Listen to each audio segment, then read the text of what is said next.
Main characters in the criminal story. Crowley, two-gun, a dangerous, serial-killing criminal captured by the police after a massive manhunt. New York Police Commissioner E.P. Mulrooney, the one who assessed Crowley as one of the most dangerous criminals. Lewis Laws, the warden of Sing Sing Prison, who corresponded with the author and commented on the prisoners. The story. The danger of criticism and the lesson of tolerance. The story begins with the capture of Francis Crowley, two-gun, a dangerous and cruel criminal. Paradoxically, while the police saw him as a cold-blooded killer, Crowley himself wrote a letter claiming to have a weary but gentle heart, a heart that would not harm anyone. This non-guilty attitude is not rare.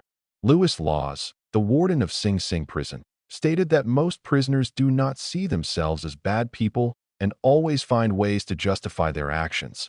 From there, a question is raised. If even notorious criminals do not admit their faults, would ordinary people easily acknowledge their own minor mistakes? The author affirms that criticism is a common but extremely harmful reaction. Criticism is futile and dangerous. Criticism is futile. It does not help solve the problem, but only arouses opposition, self-justification, and resentment in the criticized person. The criticized person will find every reason to justify themselves. Criticism injures pride. It touches a person's feeling of importance, a profound psychological need. Praise is more effective than punishment. Psychologist B.F. Skinner proved that animals that are rewarded learn faster than those that are punished. This also holds true for humans. A practical illustration is the story of Mr. George B.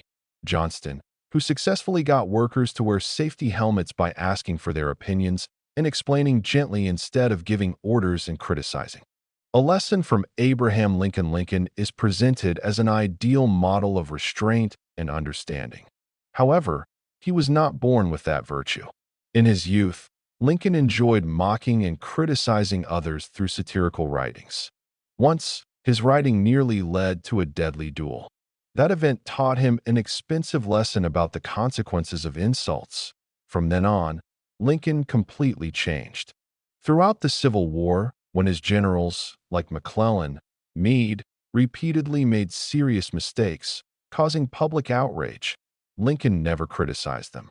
He always maintained a tolerant and understanding attitude, with the belief, we should not judge others so that we ourselves will not be judged. A clear example is the incident where General Meade let General Lee of the Confederacy escape. Despite being extremely angry and disappointed, Lincoln wrote a strongly critical letter but then decided not to send it. He realized that in Meade's circumstances, he himself might have acted the same way. Sending the letter would only ruin their relationship and diminish Meade's command effectiveness. This restraint stemmed from the practical lesson that sharp criticism almost never yields positive results. Other examples and practical advice. Mark Twain. Although he often wrote scathing letters of criticism when angry, his wife kept them from being sent, preventing unnecessary consequences. Benjamin Franklin. His secret to success in diplomacy was to speak ill of no man, but speak all the good I know of everybody. Bob Hoover. Instead of scolding the mechanic who used the wrong fuel and nearly caused a fatal accident, he put his arm around the man's shoulders and said, I know you'll never let this happen again, and still trusted him with the task the next day. This tolerance created a positive effect far beyond any reprimand. The overarching message drawn is, any fool can criticize, condemn, and complain, but it takes character and self-control to be understanding and forgiving. A message to parents. The article Father Forgets is quoted as a moving reminder for parents.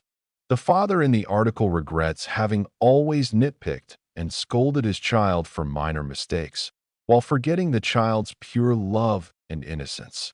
He realizes he had demanded too much from his child, measuring the child by the standards of an adult, and expresses his determination to change, to become a more tolerant and understanding father. Lesson: instead of wasting energy criticizing others, a more effective way to help them change is through encouragement, understanding, and tolerance. Begin the change with yourself, for as Confucius taught, Don't complain about the snow on your neighbor's roof when your own doorstep is unclean. True greatness is demonstrated in how we treat ordinary people and their mistakes.